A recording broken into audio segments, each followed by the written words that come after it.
Hello students, hope you all are doing well. Myself Brinda Patel, Assistant Professor in Computer Engineering Department at SSIT.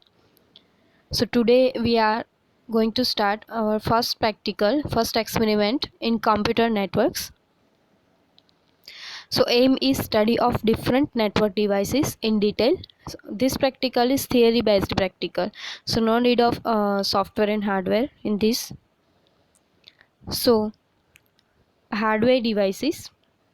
So hardware devices are what which are used to connect computers, printers and fax machines and other electronic devices to a network.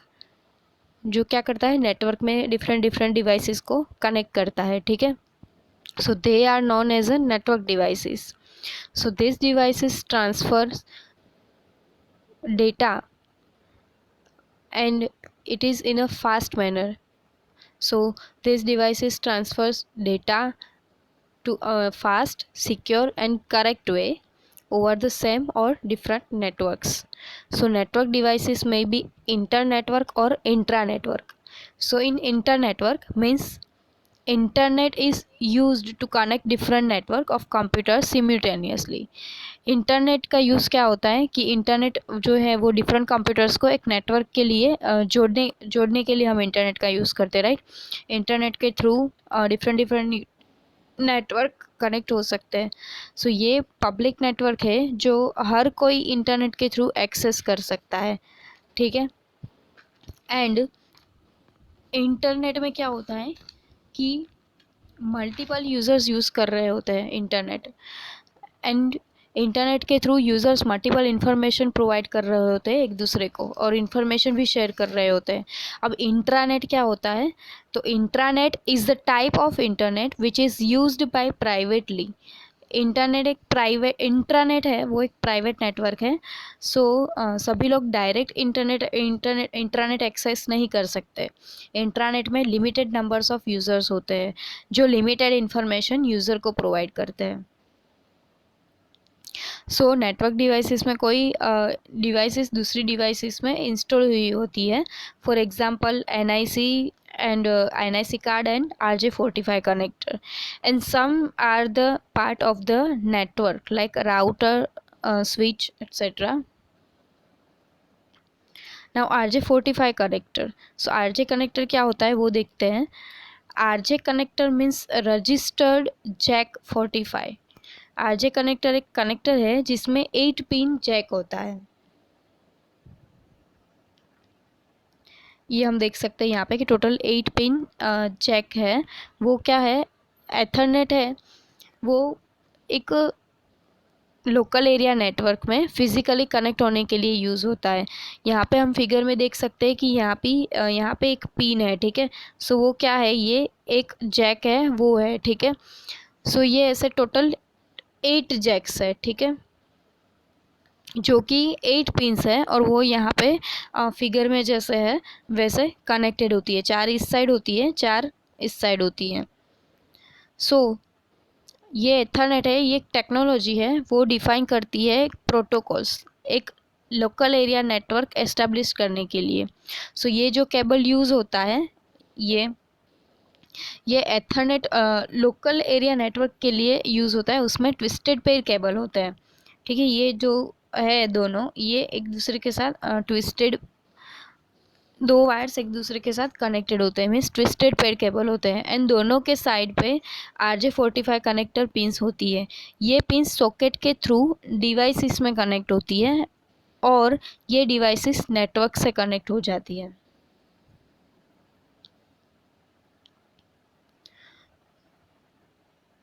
Now let's see about Ethernet card. So Ethernet card के बारे में देखते हैं. तो Ethernet card को network interface card कहते हैं. ठीक है.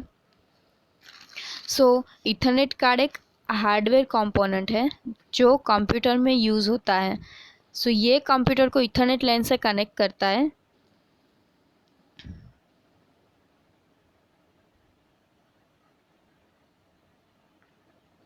यहाँ पे हम देख सकते हैं कि ये एक इथरनेट कार्ड है और ये एक RJ45 या कोई भी केबल है. तो ये यहाँ पे यहाँ से कनेक्ट होता है, ठीक है। सो कंप्यूटर्स दूसरी डिवाइस के साथ लोकल एरिया नेटवर्क में कम्युनिकेट कर सके। सो पहले ऐसा होता था कि इथरनेट कार्ड को मैन्युअली इंस्टॉल करना पड़ता था हर एक सिस्टम में। हम अगर मॉडर्न कंप्यूटर सिस्टम्स में देखें अभी, तो ये as a internal hardware component ही आता है, ये इनबिल्ट ही होता है, ठीक है। So NIC has RJ45 socket. So RJ45 के थ्रू वो फिजिकली कनेक्ट होता है नेटवर्क डिवाइसेस के साथ।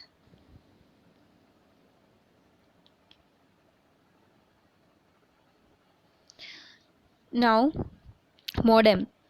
So modem is a device that enables a computer to send or receive data over telephone और केबल लाइंस। जो भी डेटा कंप्यूटर में स्टोर होता है वो डिजिटल स्टोर होता है, ठीक है। और जो टेलीफोन लाइन और केबल वायर के थ्रू ट्रांसमिट होता है वो डेटा एनालॉग होता है।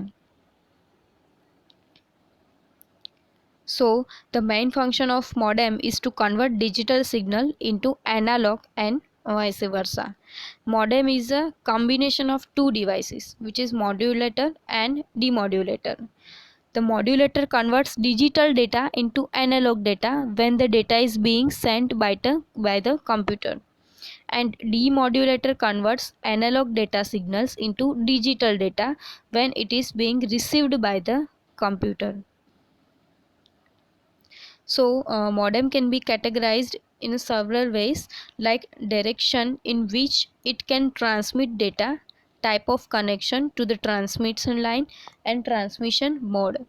मीन्स डायरेक्शन मीन्स किस डायरेक्शन में डेटा ट्रांसमिट होगा, जो डेटा ट्रांसमिट होगा उसके बीच में मीन्स सेंडर और रिसीवर के बीच में ट्रांसमिशन लाइन का कनेक्शन किस टाइप का होगा, एंड ट्रांसमिशन मोड कौन सा होगा, ये सब, ठीक है। So it is depending on a direction of the data transmission. So modem can be of this types. One is simplex.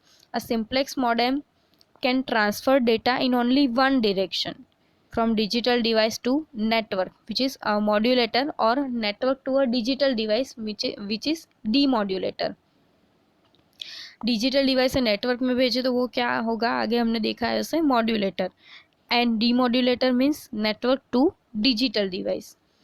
And second one is half duplex. So half duplex modem has a capacity to transfer in both the direction, but only one at a time.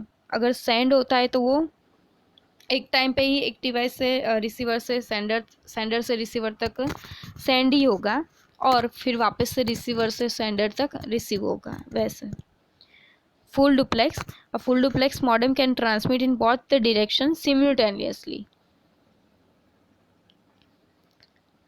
Now repeater. So repeater एक electronics device है, ठीक है। एक side से signal receive करती है और उसको रीट्रांसमिट करती है अगले लेवल पे। सो जब हम डेटा को सेंड किया जाता है सोर्स से लेके डेस्टिनेशन तक, तो क्या होता है, सोर्स से लेके डेस्टिनेशन तक डेटा पहुंचने के लिए एक डिस्टेंस डिसाइड होता है, ठीक है, कि कितना डिस्टेंस है सोर्स से लेकर डेस्टिनेशन तक। सो उसी के लिए रिपीटर यूज़ होता है। सपोज़ कोई डेटा लॉन्ग डिस्टेंस में सेंड किया है, फॉर एग्जांपल इंडिया में से अमेरिका आपको डेटा भेजना हो, तो उस कंडीशन में आपका डेटा लॉन्ग डिस्टेंस ट्रैवल करेगा। सो इसमें क्या होगा कि इसके सिग्नल्स एक टाइम पे वीक हो जाएंगे। सो इससे उसकी डेटा की स्पीड पे क्या फ़र्क पड़ेगा कि वो उसकी स्पीड स्लो हो जाएगी, ठीक है। और इस प्रॉब्लम से बचने के लिए हम नेटवर्किंग डिवाइस का यूज़ किया जाता है, वो नेटवर्किंग डिवाइस है रिपीटर। सो रिपीटर क्या करता है, रिपीटर एक ऐसा नेटवर्किंग डिवाइस है जो डेटा की वीक सिग्नल्स की क्वालिटी को एक्सटेंड करता है, मीन्स रीजनरेट करता है, सो डेटा आगे भी हाई स्पीड से ट्रैवल कर सके। सो रिपीटर डेटा की वीक सिग्नल्स की क्वालिटी को एक्सटेंड करके उसको उसकी ओरिजिनल क्वालिटी में रखता है, सो वो हाई स्पीड में सोर्स टू डेस्टिनेशन तक पहुंच सके। So repeater is an electronic device that receives a signal and retransmit that signal at a high level with high power. So that signal can be covered in longer distances. So repeater में दो ports होते हैं, so इसमें से दो से ज़्यादा devices connect नहीं हो सकती क्योंकि दो पोर्ट्स होते हैं इसीलिए। Now next is hub. So suppose आपके कंप्यूटर में आपके कंप्यूटर को 3 अलग अलग कंप्यूटर के साथ जोड़ना है आपको। सो आपको पता है कि सिस्टम को नेटवर्क में जोड़ने के लिए हम एनआईसी कार्ड का यूज़ करते हैं, लेकिन बाय डिफ़ॉल्ट आपकी सिस्टम में एक ही लैन कार्ड होता है एंड एक ही एनआईसी कार्ड होता है। सो इसका मतलब है कि आप अपने कंप्यूटर्स को दूसरे कंप्यूटर के साथ जोड़ सकते हो, बट आप अपने कंप्यूटर को कोई तीसरे कंप्यूटर के साथ नहीं जोड़ सकते हो। उस कंडीशन में आपको एक एडिशनल लैन कार्ड वो एनआईसी कार्ड लगवाना पड़ेगा कि जो लैन के साथ कनेक्ट हो सके। सो आप अपने कंप्यूटर को तीसरे कंप्यूटर के साथ नहीं जोड़ पाओगे। अगर आपको जोड़ना है, उसी सिस्टम को किसी तीसरी कंप्यूटर के साथ जोड़ना है, तो क्या करना पड़ेगा, एक एडिशनल लैन कार्ड लगाना पड़ेगा। लेकिन इसकी भी एक लिमिटेशन होती है, ठीक है। आप एक ही सिस्टम पे इतने सारे कार्ड नहीं लगा पाओगे, बिकॉज इतनी स्पेस ही नहीं होती। सो आप 100 सिस्टम्स को आपस में एक ही सिस्टम से जोड़ना चाहते हो तो ये भी नहीं पॉसिबल है। सो इस कंडीशन में मल्टीपल डिवाइसेस को आपको आपस में कनेक्ट करनी पड़ती है। तो ये कनेक्ट करने वाली नेटवर्किंग डिवाइसेस को हम नेटवर्किंग डिवाइस है उसको क्या बोलेंगे हम, हब। सो हब क्या करता है, लेन में मल्टीपल सिस्टम्स को आपस में कनेक्ट करवाने की फैसिलिटी प्रोवाइड करता है। जिससे सभी सिस्टम्स आपस में कम्युनिकेट कर पाए। सो मल्टीपल डिवाइसेस की कनेक्टिविटी के लिए इसमें मल्टीपल पोर्ट्स होते हैं। ये एक पोर्ट है, ये दूसरा पोर्ट है, ऐसे यहाँ पे हम देख सकते हैं तो टोटल 6 पोर्ट्स हैं, ठीक है। सो ये एक हब है और इसमें पोर्ट्स ये हैं, उसके थ्रू डिफरेंट डिवाइसेस कनेक्टेड है, ठीक है। सो मल्टीपल डिवाइसेस की कनेक्टिविटी के लिए इसमें मल्टीपल पोर्ट्स होते हैं। सो ये हब का काम क्या होता है, मल्टीपल सिस्टम्स को आपस में कम्युनिकेट करना। सो वो लोकल एरिया नेटवर्क के अंदर अपने डेटा की सेविंग कर सके और उसको आपस में जोड़ सके, यानी कि नेटवर्क में कनेक्ट हो सके। सो अगर हब से कनेक्टेड डिवाइस उसी हब से कनेक्टेड किसी दूसरी डिवाइस को डेटा सेंड करना चाहते हैं, तो उस कंडीशन में हब को ये पता नहीं होगा कि उसको डेटा किसने भेजा है और वो आगे डेटा भेजना किसको है। मीन्स हब को सोर्स और डेस्टिनेशन एड्रेस के बारे में पता ही नहीं होता। सो हब के पास अपनी कोई मेमोरी नहीं होती। सो हब अपने साथ जितने भी डिवाइसेस कनेक्टेड है, सब डिवाइस को अपने पास आए हुए डेटा की कॉपी सेंड कर देता है। सभी डिवाइस को, जो भी डिवाइसेस उस हब के साथ कनेक्टेड है, उस सभी डिवाइसेस को वो अपने पास आया हुआ डेटा भेज देता है। सो डेटा की कॉपी मल्टीपल पोर्ट्स पे सेंड होने की वजह से जब एड्रेस लर्निंग प्रोसेस होती है, तब क्या होता है, जैसे कि डेटा रिसीव होता है डेस्टिनेशन सिस्टम पे, तो डेस्टिनेशन सिस्टम क्या करते हैं, एड्रेस को वेरीफाई करते हैं। जिस डेस्टिनेशन सिस्टम का एड्रेस वेरीफाई हो जाता है, वो उस डेटा को रख लेता है। जैसे कि अभी हमने क्या किया था कि हमने एक सिस्टम से किसी दूसरे सिस्टम को डेटा सेंड किया था। अगर वो सिस्टम जिसके लिए हमने डेटा सेंड किया था उस डेटा को रिसीव करेगा, तो एड्रेस वेरिफिकेशन के बाद वो अपना डेटा रख तो लेगा, बट जो दूसरे सिस्टम के लिए हमने जो डेटा भेजा था वो उस सिस्टम के लिए डेटा था ही नहीं। तो वो सिस्टम क्या करेगा, जब एड्रेस को मैच करेंगे तो ये एड्रेस को मैच करेगा ही नहीं, क्योंकि वो उस दूसरे सिस्टम के लिए वो डेटा नहीं था। वो सिस्टम ये डेटा को डिस्कार्ड कर देंगी। तो जैसे कि वो डेटा डिस्कार्ड होगा तो वापस से वो हब के पास जाएगा। अब हब की कोई अपनी मेमोरी नहीं होती, तो हब क्या करेगा, वो फिर से वो डेटा किसी दूसरी डिवाइस को सेंड कर देगा। वो फिर से डेटा को ब्रॉडकास्ट कर देगा सभी डिवाइस के लिए, क्योंकि उसको नहीं पता होगा कि ये डिस्कार्ड जो डेटा हुआ है वो किस डिवाइस का है। वो उस डेटा को ब्रॉडकास्ट करेगा और फिर से आगे भेज देगा। जैसे कि हब उस डेटा को ब्रॉडकास्ट करेगा तो अगेन वो डेटा सारे सिस्टम पोर्ट्स पे पहुंच जाएगा, ठीक है। फिर से सब वही डेटा किसी और सिस्टम के लिए था ही नहीं, जिस सिस्टम के लिए था वो सिस्टम उसको रख लेगा फिर से, पर अभी दूसरी सिस्टम के लिए वो डेटा था ही नहीं। सारे के सारे सिस्टम वो डेटा फिर से डिस्कार्ड कर देंगे। ठीक है, क्योंकि एक बार ऑलरेडी वो डेटा जिस सिस्टम को पहुंचना है उसको पहुंच गया है। सो जैसे वो डेटा वापस हब के साथ आएगा तो हब वापस से सेम प्रोसेस रिपीट करेगा, मतलब वो फिर से डेटा ब्रॉडकास्ट करेगा, वो सोचेगा कि डेटा किसी और के लिए है। सो इस कंडीशन में क्या होगा कि सेम पोर्ट पे सेम डेटा बार बार रिपीट होता जाएगा और वो बार बार डिस्कार्ड भी होता जाएगा। सो इस टाइम पे नेटवर्क में चॉक की कंडीशन हो जाएगी, मतलब आपका नेटवर्क जाम हो जाएगा, जिसकी वजह से और भी डेटा कोलैप्स हो सकते हैं। सो आपका नेटवर्क स्लो हो सकता है या फिर आपका डेटा डैमेज भी हो सकता है। सो इस कंडीशन को नेटवर्क में लूप कहा जाता है। सो नेटवर्क में जो लूप होता है वो अच्छा नहीं होता, मीन्स सो हब नेटवर्क में लूप क्रिएट करता है। सो हब में किसी तरह की सिक्योरिटी नहीं रख सकते हो आप। हब हमेशा हाफ डुप्लेक्स नोड पे काम करता है। सो सिस्टम एक टाइम पे डेटा सेंड कर सकती है या फिर डेटा एक टाइम पे रिसीव कर सकती है। वो एक ही टाइम पे डेटा सेंड या रिसीव नहीं कर सकती, पहले डेटा पहुंचता है उसके बाद डेटा रिसीव होता है।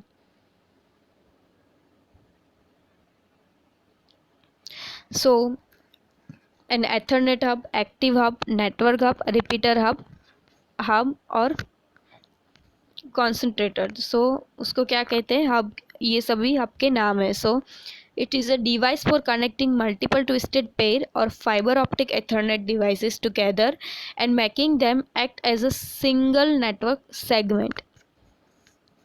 Hub works at a physical layer of the OSI model, which is the layer 1. So the device is a form of multi-port repeater. Repeater hubs also participates in collision detection, forwarding a jam signal to all ports if it detects a collision. Now switch. सो हमने आगे hub के बारे में देखा कि वो multiple systems को connect करने के लिए यूज़ होता है। सो हब की तरह स्विच भी एक ऐसा ही नेटवर्किंग डिवाइस है जो मल्टीपल सिस्टम को आपस में कनेक्ट करता है। सो इसमें मल्टीपल पोर्ट्स होते हैं। सो स्विच को इंटेलिजेंट डिवाइस माना जाता है क्योंकि उसकी अपनी मेमोरी होती है। हब में अपनी मेमोरी कोई होती ही नहीं है, बट स्विच में अपनी मेमोरी होती है, जिसके दम पर वो जानता है कि उनके पास कौन से पोर्ट पे कौन सा डिवाइस अटैच है। फॉर एग्ज़ाम्पल अगर एक सिस्टम ए है और वो सिस्टम सी को डेटा सेंड करेगा तो स्विच को पता होगा कि ये डेटा किस सिस्टम में से आया है और किस सिस्टम को भेजना है। सो यहाँ पे सिस्टम के बीच नेटवर्क में लूप भी जनरेट नहीं होता है। जैसे हब में लूप जनरेट होता है वैसे स्विच में लूप जनरेट नहीं होता। सो इसमें आप सिक्योरिटी भी इम्प्लीमेंट कर सकते हो, मतलब कोई भी सिस्टम और कोई भी पोर्ट के रिलेटेड कोई भी सिक्योरिटी आप लगाना चाहते हो तो वो स्विच में इम्प्लीमेंट कर सकते हो। सो स्विच हमेशा फुल डुप्लेक्स मोड में काम करता है, मतलब आप एक ही टाइम पे स्विच में डेटा सेंड भी कर सकते हो और सेम टाइम पर रिसीव भी कर सकते हो। सो अ नेटवर्क स्विच और switching hub is a computer networking device that connects network segments. The term commonly refers to a network bridge that processes the routes at the data link layer, which is network layer 2 of a OSI model. So switches that accidentally process data at a network layer 3 and above are often referred to as a layer 3 switches or multi layer switches. Now bridge.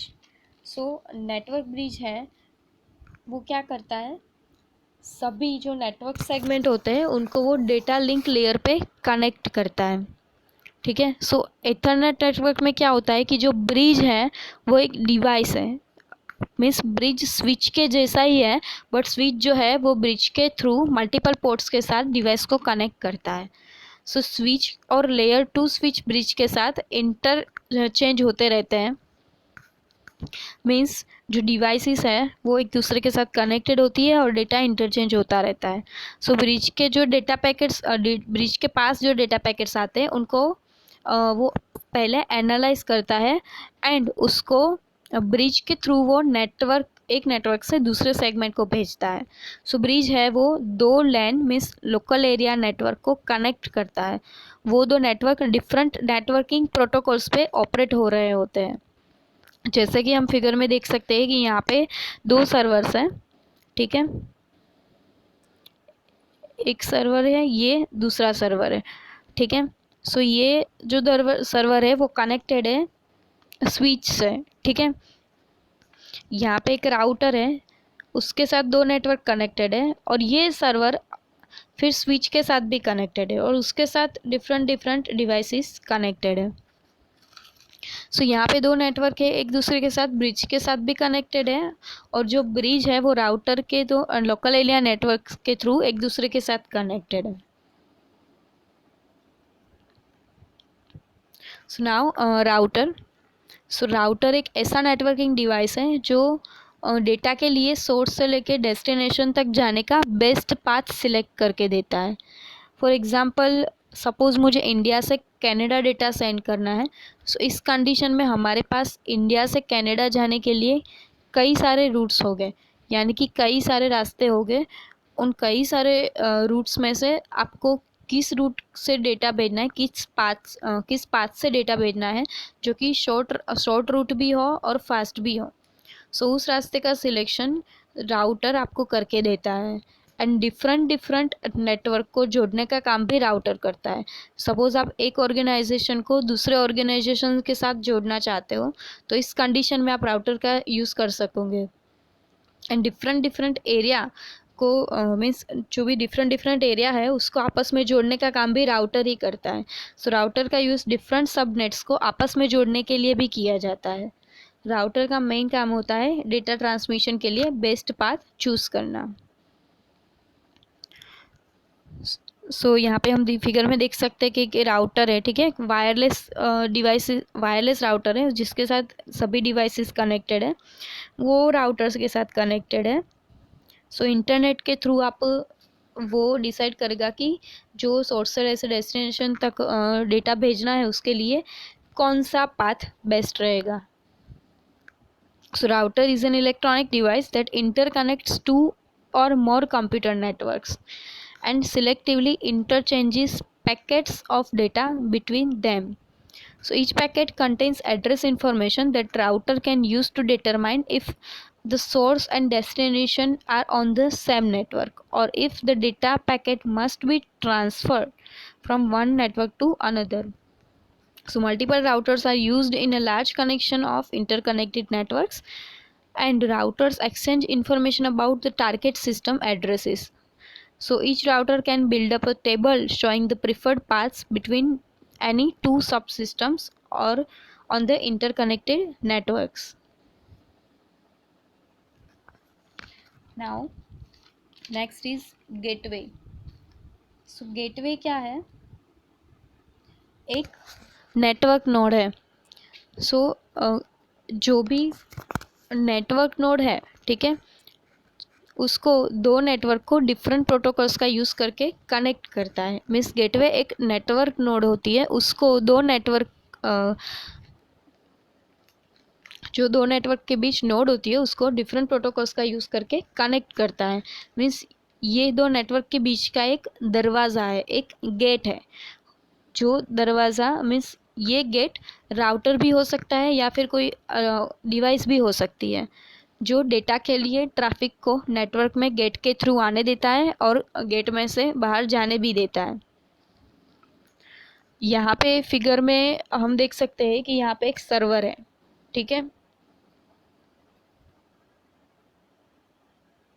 ये एक server है, वो पहले यहाँ पे उसको PC 1 पे data send करना है, ठीक है। सो वो क्या करेगा, पहले यहाँ से स्विच में एंटर होता है।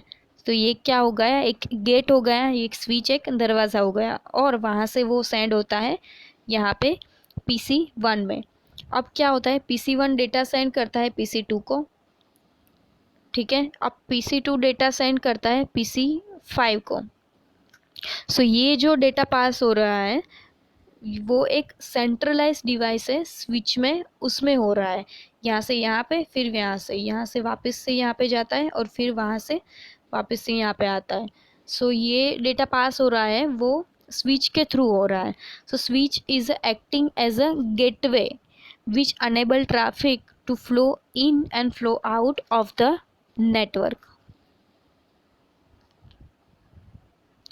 So a gateway may contain a device such as protocol translator, impedance matching devices, rate converters, fault isolators, or signal translators as necessary to provide system interoperability. It requires establishment of manually acceptable administrative procedure between both network, यानी कि permission लेनी पड़ती है, ठीक है, data एक device में से दूसरे डिवाइस को ट्रांसफ़र करने के लिए. A protocol translation mapping gateway interconnects network with different network protocols technologies by performing the required protocol conversations. Thank you.